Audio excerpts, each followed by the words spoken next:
కావేరి విషయంలో జైలర్ భైరవికి ఒక్కసారిగా టెన్షన్ మొదలైపోయింది. ఈ హరీష్ చంద్ర నర్స్ మాట్లాడుకోవడం విన్న ఈ జైలర్ ఏదో జరుగుతూ ఉంది. కావేరిని తప్పించే ప్రయత్నంలో ఏమన్నా ఉన్నారా వీళ్ళు?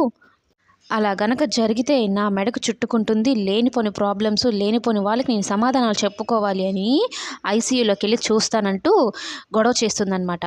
హరిశ్చంద్ర ఏంటి ఐసీయూలోకి వెళ్ళకూడదని చెప్పారు కదా మేడం, తెల్లారే వరకు అని చెప్పినా వినిపించుకోకుండా వెళ్ళి చూడాలని అనుకుంటుంది. అయితే కావేరి వాళ్ళ అన్నయ్య మొత్తం మీద హాస్పిటల్కి అయితే చేరుకుంటారు. కానీ గదిలోకి వెళ్ళాలి అనుకుంటే ఈమె అక్కడ గొడవ పెట్టుకుంటూ ఉంటుంది హరిశ్చంద్రతో.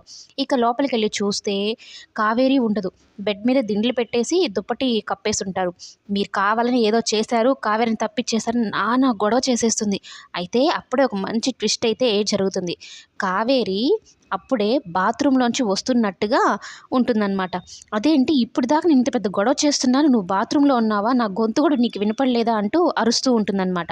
ఇంతలో సత్యం కూడా వచ్చి ఏమైంది మేడం అంటూ ఉంటే, అసలు ఏం జరుగుతుంది ఇక్కడ, ఈ హాస్పిటల్ యాజమాన్యం కానీ డాక్టర్ కానీ అందరి పని లెక్క నేను చెప్తానంటూ మాట్లాడుతూ ఉంటుంది.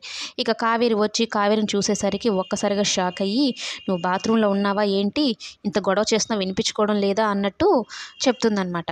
ఇక హరిశ్చంద్ర ఊపిరి పీల్చుకుంటాడు, సత్యం ఊపిరి పీల్చుకుంటాడు. ఏంటి మేడం, మేము తప్పిచ్చేసి రాజమండ్రి తీసుకెళ్ళిపోయి మరలా తీసుకొచ్చేసాం అన్నట్టు అనుకుంటున్నారా అన్నట్టు వాస్తవాన్ని చెప్తాడనమాట హరి. కానీ ఈమె ఒక్కసారిగా షాక్లో ఉండి ఏం మాట్లాడలేకపోతుంది. ఇక నర్స్ వచ్చి ఇక్కడ ఐసీయూలో ఉండకూడదు, మీరు వెళ్ళిపోండి అని చెప్పడంతో ఇక బయటకు వచ్చి కూర్చుంటుంది అనమాట జైలర్. కావే కొంచెం ఊపిరి పీల్చుకుంటుంది.